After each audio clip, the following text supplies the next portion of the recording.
नमस्कार, मेरा नाम है सरिता। माँ बनना एक औरत के लिए बहुत ही सुखद एहसास है और इस दौरान हमें मेडिटेशन क्यों करनी चाहिए और वो मेडिटेशन उनके लिए क्यों ज़रूरी है, इस टॉपिक पर हम आज बात करेंगे।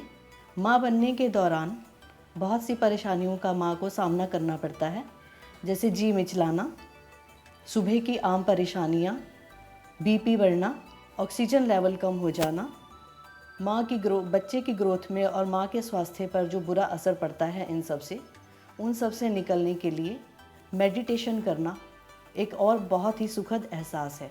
माँ को चाहिए कि वो मेडिटेशन को अपनी दिनचर्या में शामिल करे और उसे प्रतिदिन अपने जीवन का एक हिस्सा बना ले, ताकि उस पर और उसके बच्चे पर आने वाली परेशानियों को उन्हें सामना ना करना पड़े।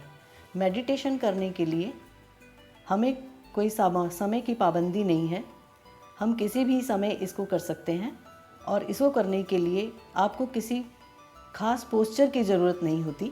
आप किसी भी पोस्चर में जिसमें आपको कंफर्टेबल लगे, आप उस पोस्चर में बैठकर आप उस मेडिटेशन को कर सकते हैं। आप चाहें तो कुर्सी पर बैठकर कर सकते हैं, आप चाहें तो पलंग पर बैठकर, लेटकर, या आपको जो भी कंफर्टेबल स्थिति लगे उस स्थिति में भी आप कर सकते हैं। आप इसे सुख आसन में या वज्रासन में भी कर सकते हैं। वज्रासन में करने के लिए आप नीचे बैठ जाइए और अपने दोनों घुटनों को मोड़ लीजिए और आराम से बैठ जाइए।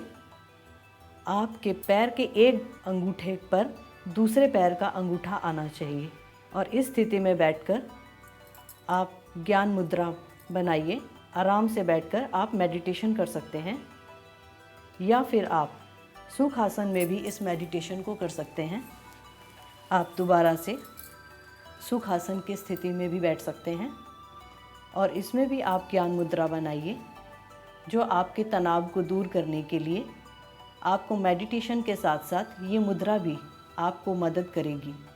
इस मेडिटेशन को शुरू करने से पहले आप अपनी आंखें बंद कर लीजिए और अपनी रीढ़ की हड्डी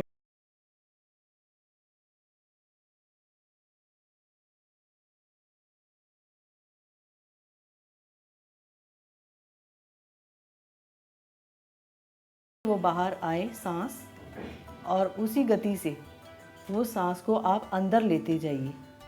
सांसों की गति आपको एक ही रखनी है। अगर आपको लगे कि आपका मन बार बार भटक रहा है या तनाव में आ रहा है, तो आप वापस उन विचारों को झटक कर वापस अपना ध्यान अपनी सांसों पर ले आइए। अगर फिर भी आपको लगे कि आपका मन फिर से भटक रहा है, तो आप किसी भी मंत्र का जाप कर सकते हैं अपने सांसों पर ध्यान देते हुए।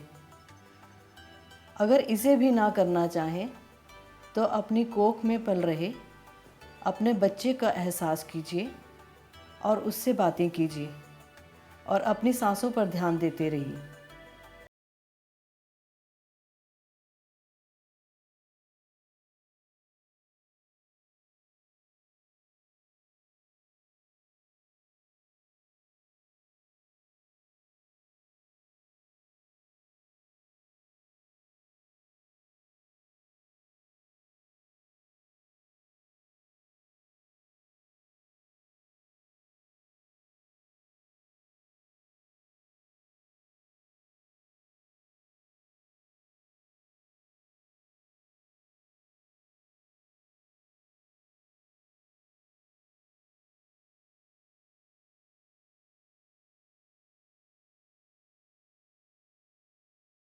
करते हैं।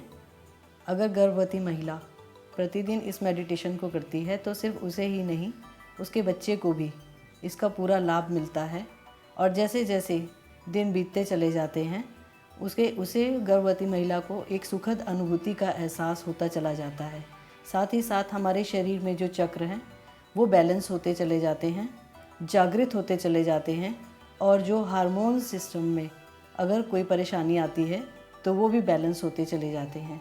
बच्चे के जन्म के बाद माँ को खुद ही एहसास होगा कि इस मेडिटेशन को करने से उसे कितना पॉजिटिव नज़रिया मिला है और बच्चे के प्रति भी उसे बहुत पॉजिटिव नज़रिया ही मिलेगा और बच्चा एक स्वस्थ रूप में जन्म ले सकेगा।